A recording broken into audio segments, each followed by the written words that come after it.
Let's jump right into this explainer. Today we're unpacking a really fascinating piece of analysis by Denzel Kenobi titled Two Legs of Iron. And trust me, it's going to completely change how you look at the globe. We're digging into the ancient roots behind the geopolitical maps that we're literally still fighting across today.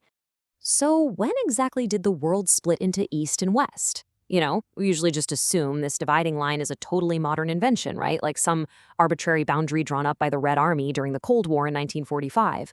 But Kenobi's analysis makes this incredibly compelling, heavily documented case that the actual rupture happened well over a millennium ago. And the crazy part? We've been living right inside that fracture ever since.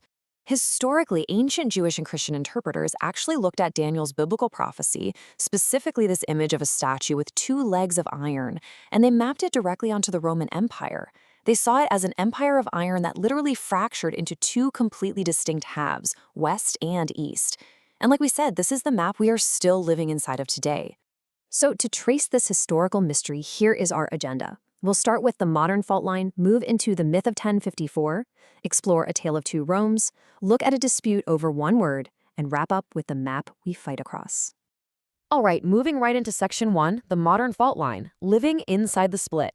Let's see exactly how today's headlines are still being dictated by these super ancient boundaries.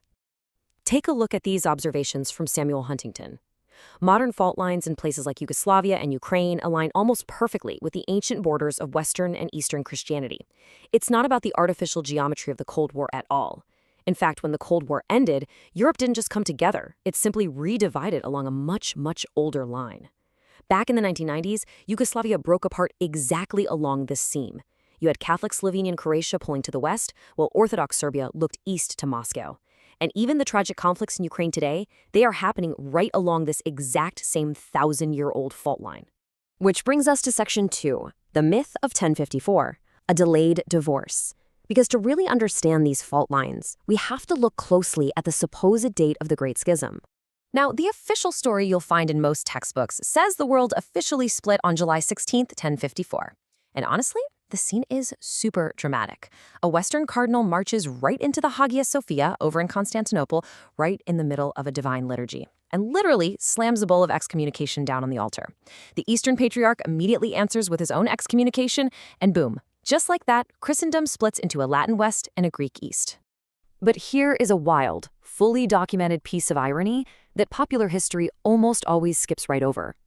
The Pope who supposedly authorized this massive division, Pope Leo IX, had actually died in April. That's 3 whole months before the excommunication was even delivered. So legally speaking, the legate's commission had arguably died right along with him.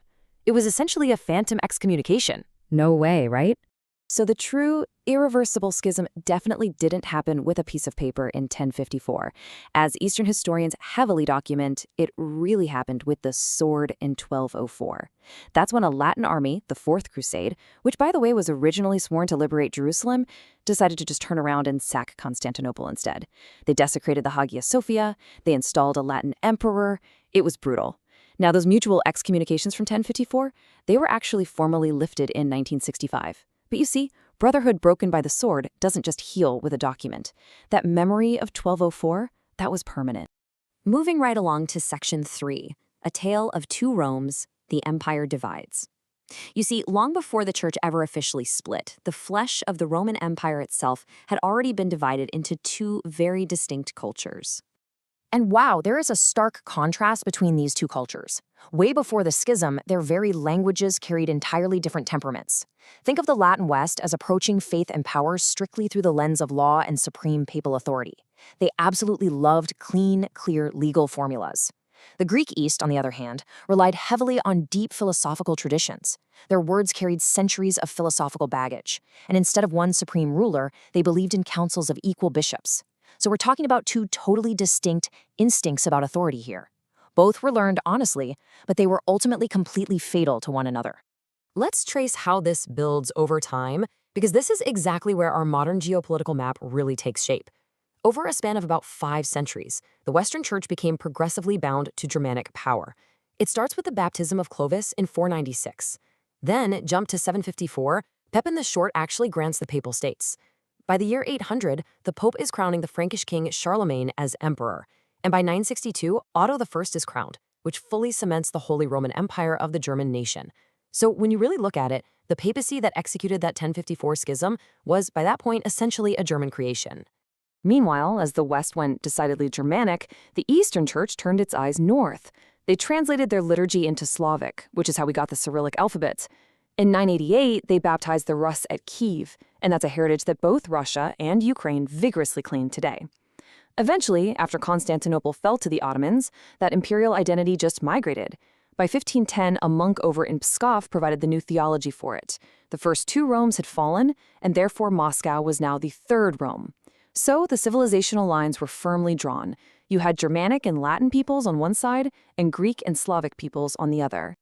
Okay, Section 4, dispute over one word, the theological tripwire. Because once you have two distinct civilizational bodies fully formed, all it takes is one little word to ignite a 1,000-year quarrel. That doctrinal tripwire was Filioque.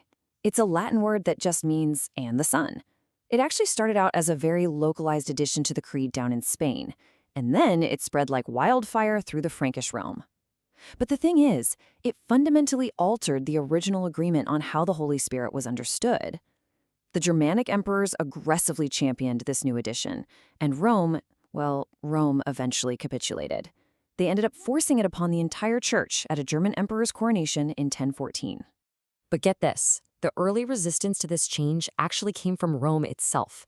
Yeah, before Rome finally caved to all that Germanic pressure, Pope Leo III flat out refused to alter the creed.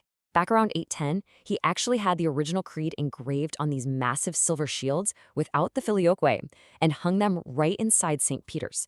It was literally a Roman pope publicly siding with the East against the Franks.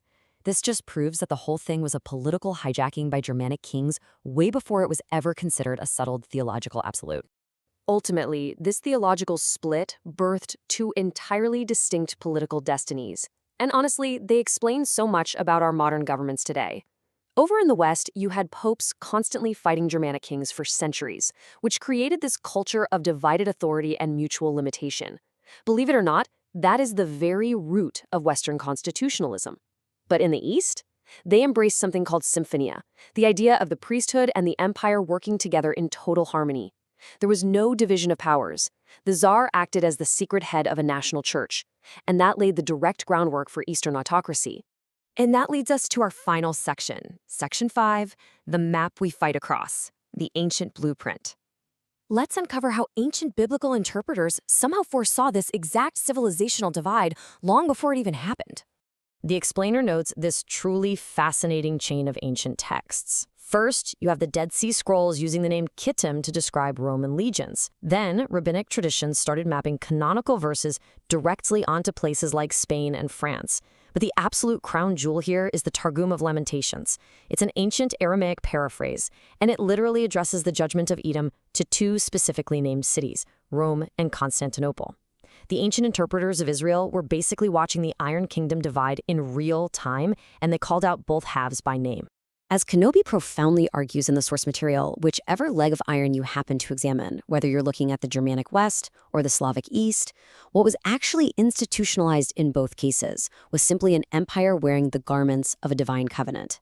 Each side claimed to be the one true successor, and each side permanently fused itself to an empire. Which leaves us with a pretty haunting realization to wrap up this explainer. Think about it. If the very borders we're fighting across today, from the Balkans all the way to Eastern Europe, were actually drawn by a 1,000-year-old religious and cultural schism, are our modern global conflicts really just the ongoing fracture of Daniel's legs of iron? It completely reframes how you view the news today, doesn't it? Thanks so much for joining me on this deep dive, and I'll catch you next time.